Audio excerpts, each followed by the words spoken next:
Siin tuleb koolivõimle. Siin 20 aastat oodatud projekt.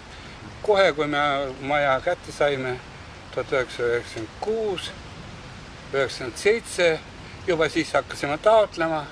10 aastat läks taotlemiseks, siis läks projekti tegemiseks ja nüüd 10 aastat läks kokku, 20 aastat oleme oodanud.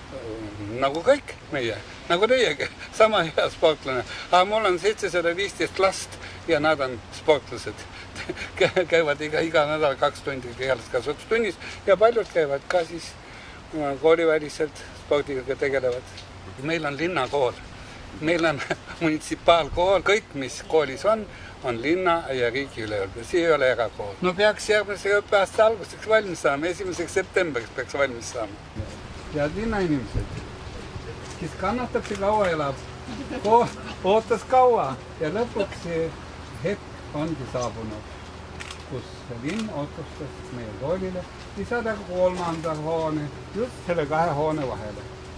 Ja kui hästi läheb, kui töölised on tublid ehitajad, siis juba järgmisel õppeaastal läbi tunnelite lapsed saavad kenasti võimlema. Ma ei tea, kas see on legend, aga võib-olla me oleme seda kuulnud, et Lauri Leesi on öelnud, et tema ei saa enne pensionile minna, kui uus maja on valmis või võimla on valmis.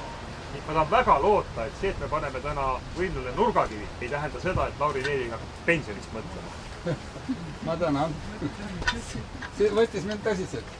Nurgakivi sai pandud ja mida teie täpsemalt sinna panite? Mina panin sinna koolimaterjali, siin on ülekoolilise testi materjali, siin on, kes on praegu minister, kes on hetkel linnapea, kes on kes ja lisasin veel 2 münti, 2-eurone münt ja 1-eurone, mõlemad on Eesti kontuurid teisel küljel. Siis ma lisasin seal veel meie rahvatantsijad sukapaela ja kooliroseti trikoloor ja oligi kõik. Teised panid veel midagi, kes pani kutsekaardi, kes pani oma autovõtmed, kes pani oma kuldehted ja kes mida pani.